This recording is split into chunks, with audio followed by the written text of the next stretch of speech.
ঠিক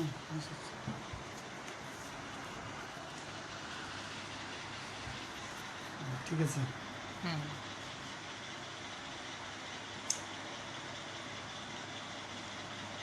আসসালামু আলাইকুম। আমি Mohammad Shafiqul Islam, Bazarpara college, psychology department. আজকে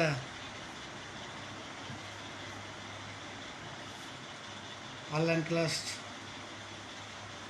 যারা অংশগ্রহণ করছো তাদেরকে অনেক অনেক ধন্যবাদ। আশা করি তোমরা ভালো আছো, আমিও ভালো আছি। আজকে আমি তোমাদের সঙ্গে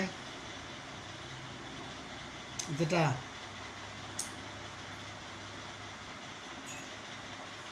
আলোচনা করব যে সংরক্ষণ দৃষ্টিভঙ্গি। সংরক্ষণ জিনিসটা কি এটা আমাদের জানা দরকার। যে ব্যক্তিত্বের সংরক্ষণ জিনিসটা কি, ঠিক আছে না? সবই ঠিক আছে? হ্যাঁ, ঠিক আছে। ব্যক্তিত্বের সংরক্ষণ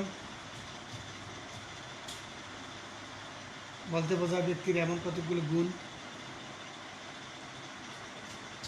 বা বৈশিষ্ট্য যার সাহায্যে আমরা এক ব্যক্তিকে অন্য ব্যক্তি থেকে কী করি, আলাদা করি।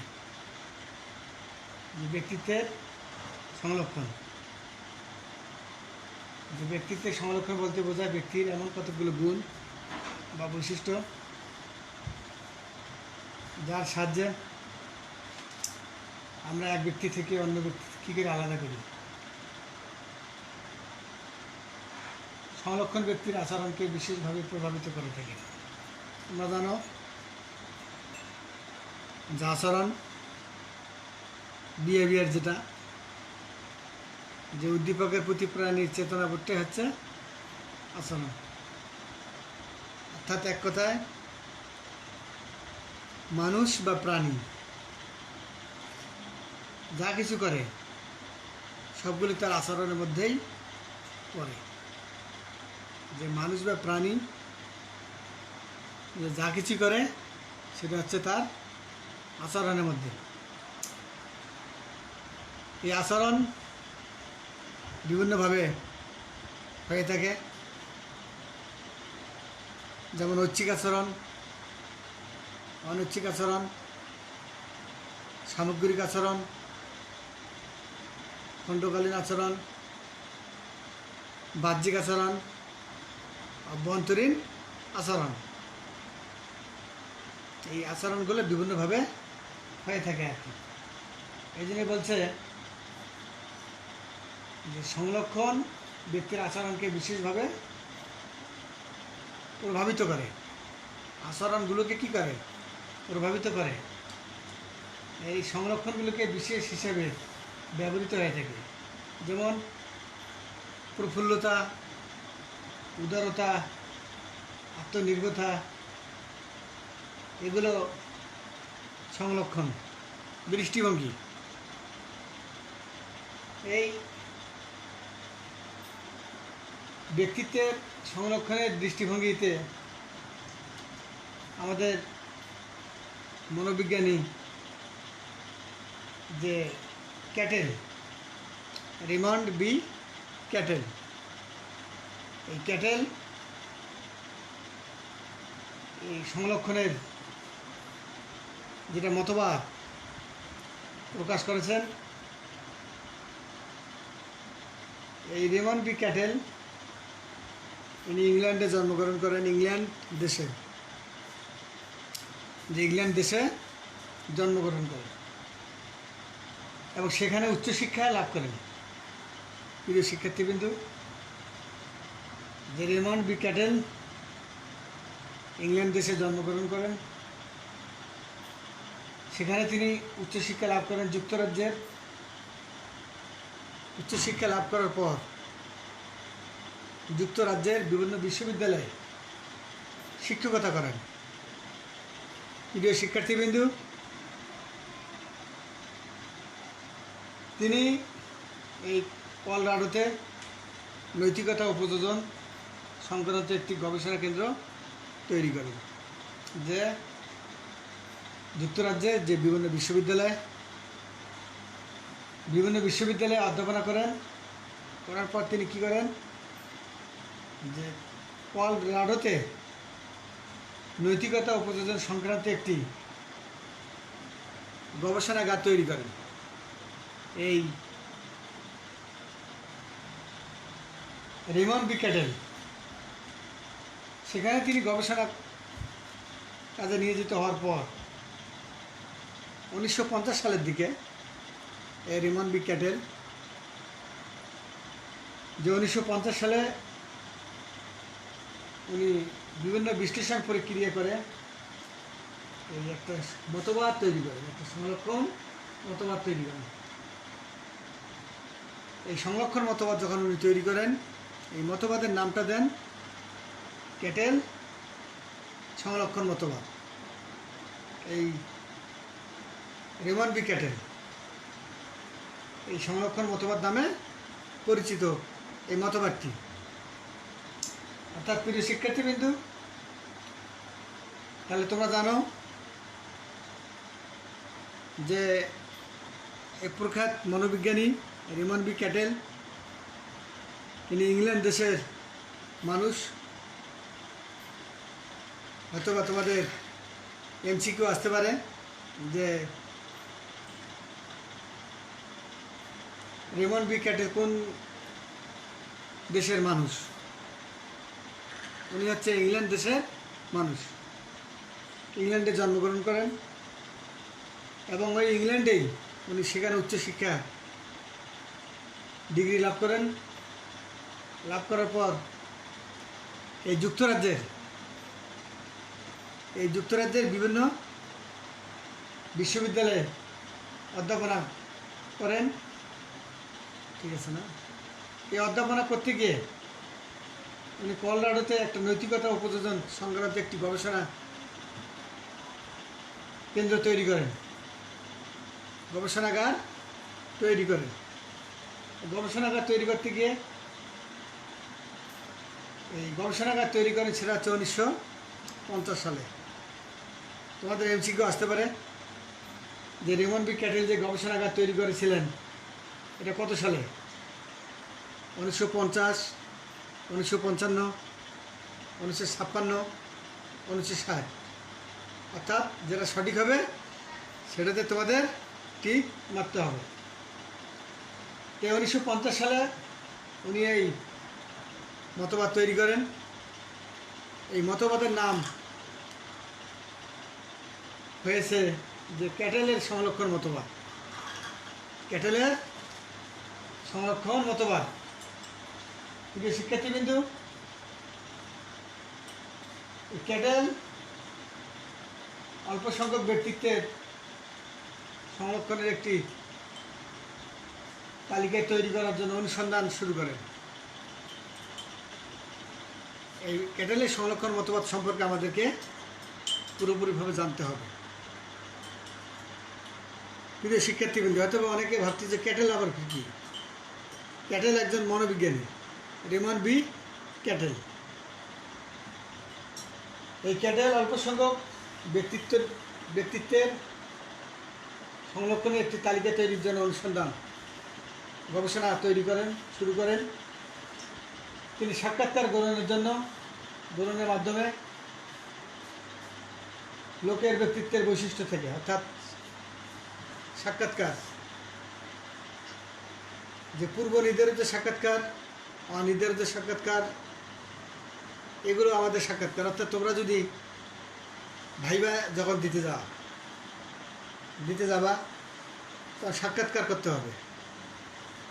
হয়তো দেখা যায় যে অনির্ধারিত সাক্ষাৎকার, পূর্ব নির্ধারিত সাক্ষাৎকার, ক্লান্তিমূলক সাক্ষাৎকার, এই জিনিসগুলো তোমাদের এই ব্যক্তিত্বের মধ্যে আছে আর কি। এই ব্যক্তিত্বের মধ্যে তোমাদের এই জিনিসগুলো তোমরা খুঁজে পাবা। প্রিয় শিক্ষার্থীবৃন্দু, এই ক্যাটেল কী করলেন যে তাদের জীবন বৃত্তান্তের বর্ণনা রেকর্ড তৈরি করলেন। জীবন বৃত্তান্ত অর্থাৎ বায়োডাটা, যে বায়োডাটা যেটা জীবন বৃত্তান্ত উনি রেকর্ড করলেন এবং পরিস্থিতিতে জনগণের আচরণের পর্যবেক্ষণ করে উপত্যা সংগ্রহ করেন।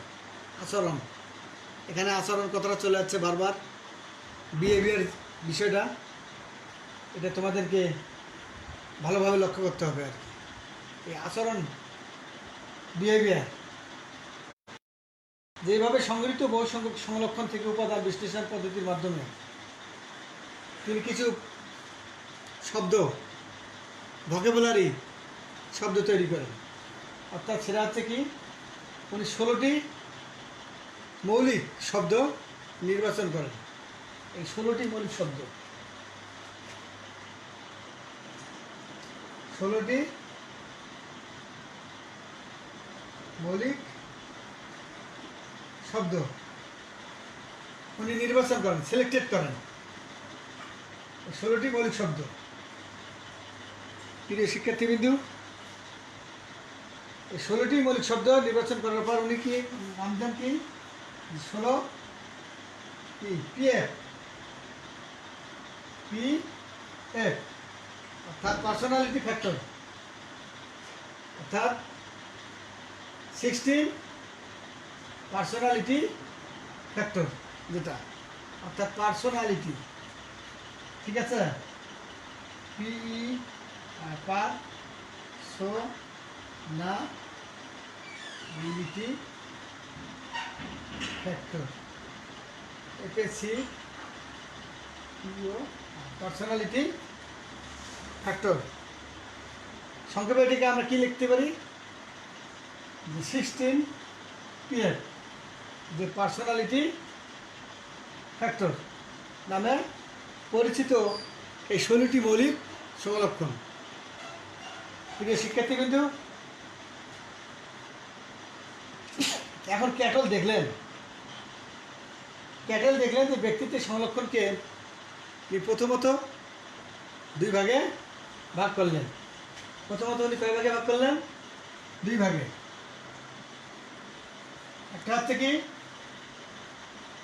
যে বাহ্যিক সংলক্ষণ, 2 ভাগে ভাগ করলেন।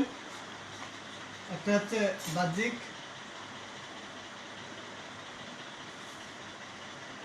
সংরক্ষণ, বাহ্যিক সংরক্ষণ, আর একটা হচ্ছে যে উৎস সংরক্ষণ, উৎস সংরক্ষণ। প্রিয় শিক্ষার্থীবৃন্দু, সংরক্ষণ, এই ক্যাটেল দেখলেন কি কমন দিলেন, ক্যাটেল দেখলেন যে এই ব্যক্তিত্বের সংরক্ষণকে উনি কয় ভাগে ভাগ করলেন, 2 ভাগে। একটা হচ্ছে বাহ্যিক সংরক্ষণ, আর একটা হচ্ছে কি উৎস সংরক্ষণ।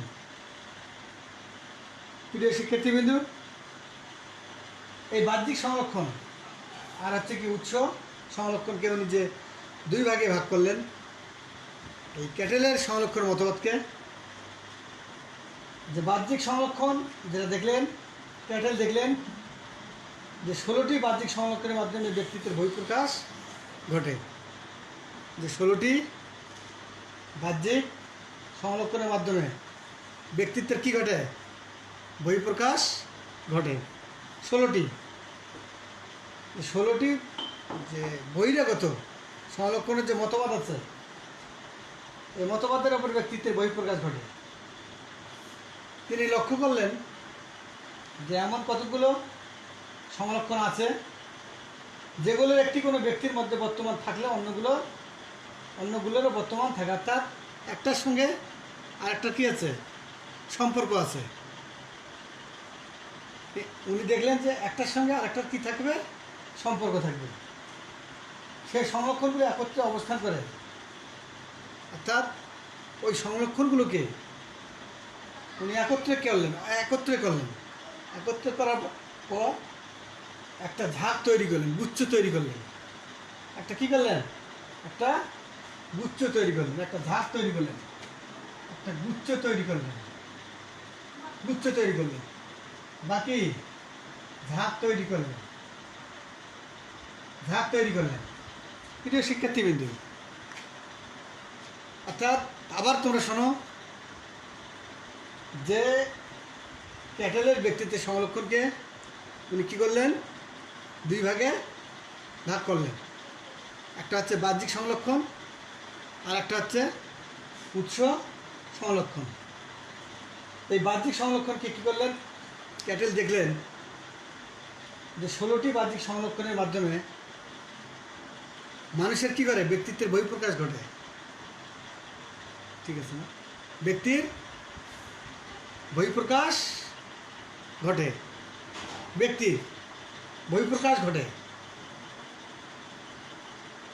এখন এই ব্যক্তির বহিঃপ্রকাশ ঘটার পর এই ক্যাটেল দেখলেন যে ব্যক্তিত্বের এমন কতগুলো সংরক্ষণ আছে যেগুলো একটি কোনো ব্যক্তির মধ্যে একটা থাকলে আর একটা থেকে যায়। ওই সমস্ত সংরক্ষণ নিয়ে কী করলেন, একত্রে অবস্থান করলেন। করার পর উনি কী করলেন, একটা গুচ্ছ তৈরি করলেন, একটা ঝাঁক তৈরি করলেন। ক্লাস্টার যেটা বলা হয় আমরা বলি ক্লাস্টার, যে একটা গুচ্ছ, একটা ঝাঁক তৈরি করে, ক্লাস্টার যেটা, ঠিক আছে, যে একটা ক্লাস্টার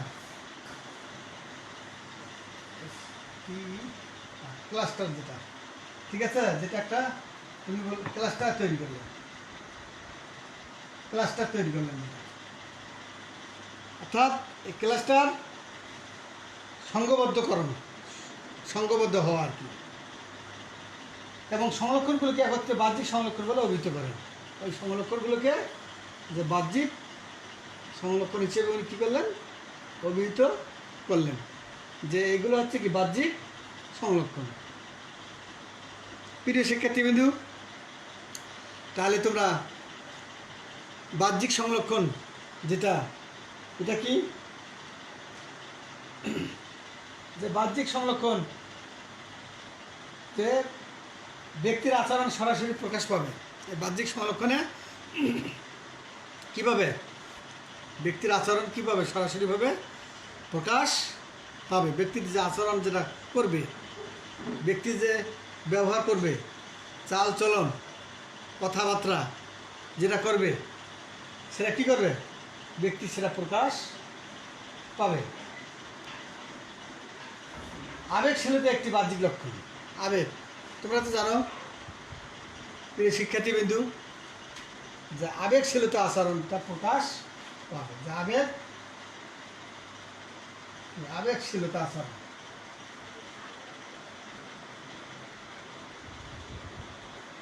প্রিয় শিক্ষার্থীবিন্দু, আবেগশীলতা আচরণ কীভাবে প্রকাশ পাবে, অর্থাৎ আবেগশীলতা আচরণ, যে আবেগ জিনিসটা তো বোঝো, যে আবেগ জিনিসটা ইমোশন,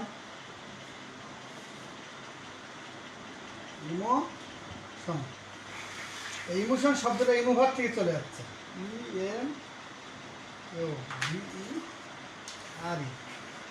ইমোভার থেকে চলে যাচ্ছে, ইমোশন শব্দটা ইমোভার থেকে চলে যাচ্ছে।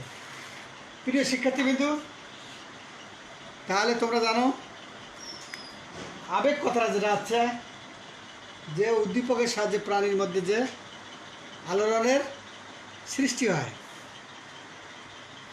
যা তার অভিজ্ঞতা, আচরণ কথাটা এখানে আছে, আচরণের আবেগের মধ্যে আচরণ কথাটা আছে, যা তার অভিজ্ঞতা, আচরণ এবং শারীরিক পরিবর্তনের মাধ্যমে বহিঃপ্রকাশ যেটা ঘটে, সেটা হচ্ছে আবেগ।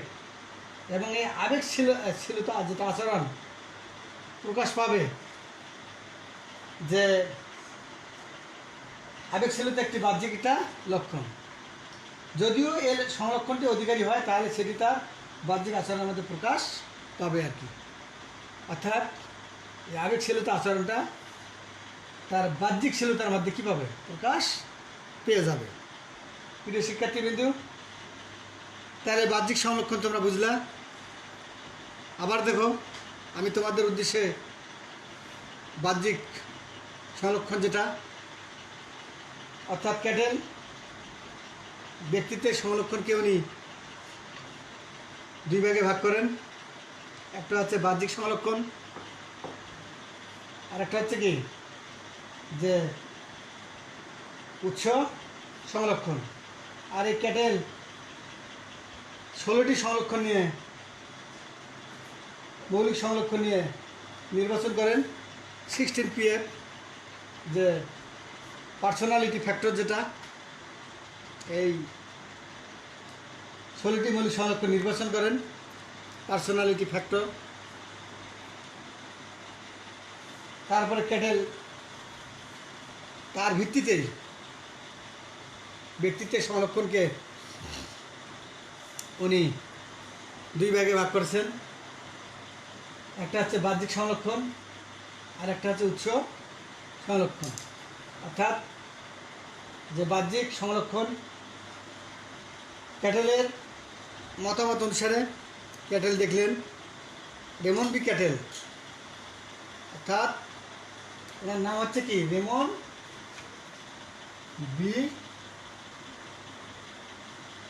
B cattle. প্রিয় শিক্ষার্থীবৃন্দু, রেমন বি ক্যাটেল তিনি দেখলেন যে 16টি সংরক্ষণের মাধ্যমে ব্যক্তিত্বের যে পার্সোনালিটি, ব্যক্তিত্বের বহিঃপ্রকাশ ঘটে। তিনি এই ব্যক্তিত্বের বহিঃপ্রকাশগুলোকে কতকগুলো সংরক্ষণ আছে, যেগুলো একটি কোনো ব্যক্তির মধ্যে বর্তমান থাকলে অন্যগুলোর উপরও থেকে যায় আর কি। সেই সংরক্ষণগুলোকে উনি একত্রে করলেন, পরপর একটা গুচ্ছ তৈরি করলেন, ক্লাস্টার তৈরি করলেন, সংঘবদ্ধভাবে একটা ঝাঁক তৈরি করলেন। এই সংঘবদ্ধভাবে ঝাঁক তৈরি করার পর, এই সংঘবদ্ধভাবে ঝাঁক তৈরি করার পর সংরক্ষণগুলোকে একত্রে বাহ্যিক সংরক্ষণ হিসেবে উনি অভিহিত করলেন। যে সংরক্ষণগুলো একটা বাহ্যিক সংরক্ষণ, এগুলো ব্যক্তির আচরণে সরাসরি প্রকাশ পায়। ওই সংরক্ষণগুলো কী করে, ব্যক্তির আচরণে সরাসরিভাবে প্রকাশ পায়। প্রিয় শিক্ষার্থীবৃন্দু, এই আচরণের মধ্যে আবেগশীলতা বাহ্যিক সংরক্ষণ। ব্যক্তি যদি এই সংরক্ষণের অধিকারী হয় তাহলে সেটি তার বাহ্যিক সংরক্ষণের মধ্যে প্রকাশ পাবে। ব্যক্তি যদি তার এই সংরক্ষণটির মধ্যে অধিকারী হয় তাহলে সেটি তার বাহ্যিক সংরক্ষণের মধ্যে অন্তর্ভুক্ত হবে। এই হচ্ছে আমাদের বাহ্যিক সংরক্ষণ। আর একটা হচ্ছে আমাদের উৎস সংরক্ষণ, যে উৎস সংরক্ষণ। প্রিয় শিক্ষার্থীবৃন্দু, যে উৎস সংরক্ষণ, রেমন বি ক্যাটেল দেখলেন যে বাহ্যিক সংরক্ষণের অন্তরালে আবার কতগুলো মৌলিক সংরক্ষণের সন্ধান পান। অর্থাৎ এই রেমন বি ক্যাটেল দেখলেন যে বাহ্যিক সংরক্ষণ যে 16টি আছে, এই 16টি নির্বাচন করার পর উনি আবার দেখলেন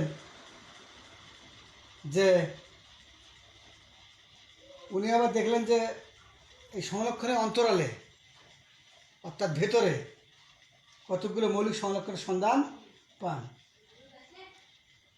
সেগুলো বাহ্যিক সংরক্ষণের উৎসমূল, সেগুলো হচ্ছে উৎস সংরক্ষণ।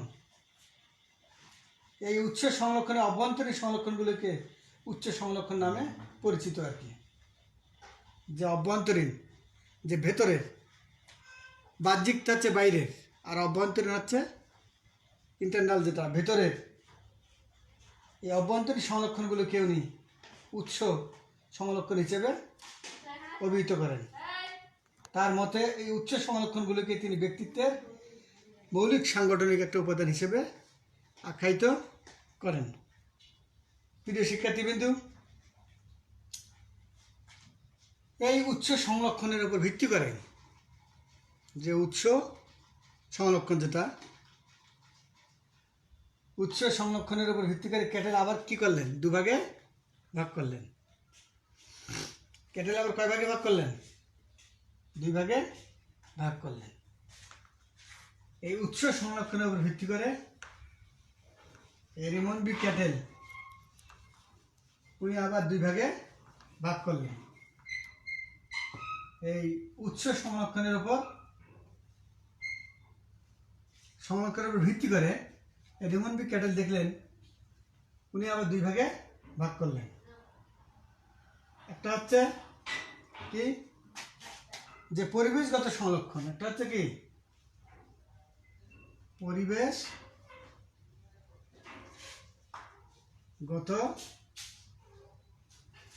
সংরক্ষণ, আরেকটা হচ্ছে কি যে গঠনগত সংরক্ষণ, গঠনতান্ত্রিক যেটা গঠনগত সংরক্ষণ। প্রিয় শিক্ষার্থীবৃন্দু, এই উৎস সংরক্ষণ উপর ভিত্তি করে আবার উনি 2 ভাগে ভাগ করলেন। একটা হচ্ছে পরিবেশগত সংরক্ষণ, আর একটা হচ্ছে কি গঠনগত সংরক্ষণ। এই উৎস সংরক্ষণের উপর ভিত্তি করে উনি আবার এই রেমন্ড বি ক্যাটেল আবার কি করলেন? 2 ভাগে ভাগ করলেন। একটা হচ্ছে পরিবেশগত সংরক্ষণ, আর একটা হচ্ছে কি গঠনগত সংরক্ষণ। প্রিয় শিক্ষার্থীবৃন্দ, অর্থাৎ পরিবেশগত সংরক্ষণটা যেটা এটা কি এটা জানতে হবে। অর্থাৎ পরিবেশগত সংরক্ষণ যেসব সংরক্ষণ ব্যক্তির সমাজ জীবন থেকে এবং সাংস্কৃতিক উপাদান থেকে তৈরি হয় এবং শিক্ষণের মাধ্যমে আমরা সেটা অর্জন করি, শিক্ষণের মাধ্যমে। প্রিয় শিক্ষার্থীবৃন্দু, যে পরিবেশগত সংরক্ষণ যেটা আমরা সমাজ থেকে পেয়ে থাকি,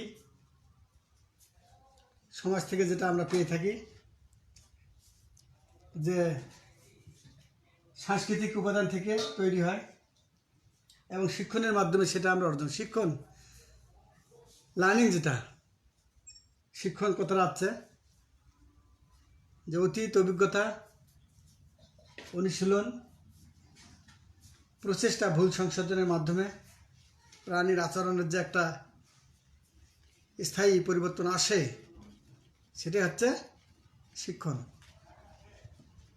লার্নিং সেটা হচ্ছে কি শিক্ষণ। যে শিক্ষণের মাধ্যমে আমরা যেটা পাই সেটা হচ্ছে আমাদের পরিবেশগত, সমাজ থেকে যেটা আমরা অর্জন করি, সমাজ যেটা আমাদেরকে শিক্ষা দেয় এবং শিক্ষণের মাধ্যমে যেটা আমরা পেয়ে থাকি সেটা হচ্ছে যে পরিবেশগত সংরক্ষণ। আর কি যে পরিবেশগত সংরক্ষণ। প্রিয় শিক্ষার্থীবৃন্দু, আর একটা হচ্ছে গঠনগত সংরক্ষণ, গঠনগত সংরক্ষণ যেটা এগুলো ব্যক্তির বংশগতির থেকে উদ্ভূত হয়। গঠন অর্থাৎ বংশগতির থেকে সৃষ্টি হয়, যেটা হেরিডিটি, যেটা আমি বলবো যেটা হচ্ছে কি হেরিডিটি, যেটা আর কি যে বংশগতি, আর হেরিডিটি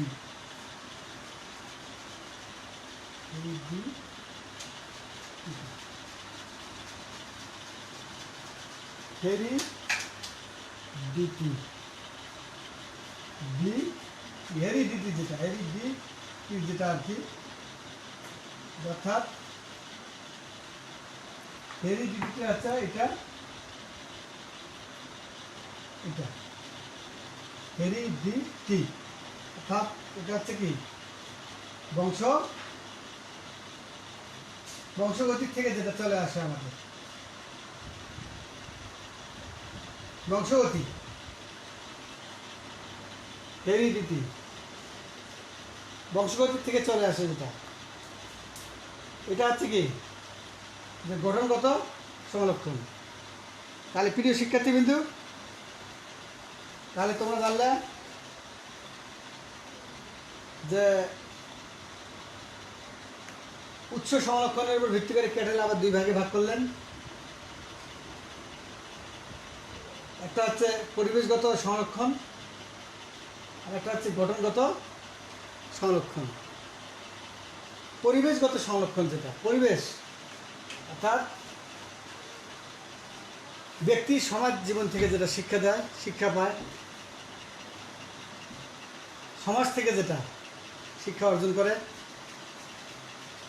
এবং শিক্ষণের মাধ্যমে যেটা আমরা পেয়ে থাকি, শিক্ষণ, লার্নিং, যে অতীত অভিজ্ঞতা, অনুশীলন, প্রচেষ্টা, ভুল সংশোধনের মাধ্যমে প্রাণীর আচরণের যে একটা তুলনামূলক স্থায়ী পরিবর্তন আসে, সেটা হচ্ছে শিক্ষণ। এই পরিবেশগত সংরক্ষণ আমরা শিক্ষণের মাধ্যমে পেয়ে থাকি। আর একটা হচ্ছে গঠনগত সংরক্ষণ। গঠনগত সংরক্ষণ তো জানো তোমরা, যে বংশগতি থেকে যেটা আমরা পেয়ে থাকি, বংশগতি, হেরিডিটি থেকে যেটা আমরা পেয়ে থাকি, বংশগতির থেকে যেটা আমাদের সৃষ্টি হয়, বংশের ধারার থেকে যেটা আমাদের চলে আসে, সেটা হচ্ছে গঠনগত সংরক্ষণ। প্রিয় শিক্ষার্থীবৃন্দু, তাহলে আজকে যেটা আমি তোমাদের সঙ্গে শেয়ার করলাম, যা আসলে সংরক্ষণের দৃষ্টিভঙ্গি, যে সংরক্ষণের দৃষ্টিভঙ্গি আমাদের বিভিন্ন মনোবিজ্ঞানী বিভিন্নভাবে মত প্রকাশ করেছেন। তার মধ্যে রেমন্ড বি ক্যাটেল সংরক্ষণের মতবাদ দিয়েছেন। উনি ইংল্যান্ড দেশের মানুষ, ইংল্যান্ডে জন্মগ্রহণ করেছেন, সেখানে তিনি উচ্চশিক্ষা অর্জন করেছেন এবং যুক্তরাজ্যের বিভিন্ন বিশ্ববিদ্যালয়ে উনি শিক্ষকতা করেছেন। শিক্ষকতা করার পাশাপাশি উনি কলোরাডোতে একটা উপযোজন সংক্রান্ত একটি গবেষণাগার স্থাপন করেছেন। সেখানে তিনি এই গবেষণাগারে নিয়োজিত ছিলেন 1950 সালে। 1950 সালে। প্রিয় শিক্ষার্থীবৃন্দু, এই 1950 সালে উনি যে বিভিন্ন বিশ্লেষণ প্রক্রিয়া করে সাহায্যে সংরক্ষণ একটা মতবাদ তৈরি করেন। এই সংরক্ষণ মতবাদ তৈরি করার পর উনি এই ক্যাটেলের সংরক্ষণ মতবাদ হিসেবে পরিচিতি লাভ করেন।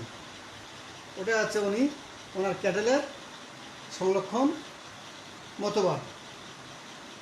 প্রিয় শিক্ষার্থীবৃন্দু, আজকে তোমাদের সঙ্গে আমি যেটা আলোচনা করলাম, এটা তোমরা বাসায় বই দেখবা। বাসায় বই দেখলে তোমাদের জন্য সুবিধা হবে, কেননা বাসায় বই দেখলে তোমাদের আরও তোমরা উপকৃত হবা। যারা আজকে অনলাইন ক্লাস অংশগ্রহণ করলে তাদেরকে অনেক ধন্যবাদ। আর যারা অংশগ্রহণ করো নাই, তারা আগামীতে এই ক্লাসগুলো শেয়ার করার চেষ্টা করবা। আশা করি তোমরা ভালো থাকবা, সুস্থ থাকবা। আবার তোমাদেরকে সালাম, আসসালামু আলাইকুম। এই আশাবাদ ব্যক্ত করে আজকে আমি ক্লাস শেষ করছি। খোদা হাফেজ।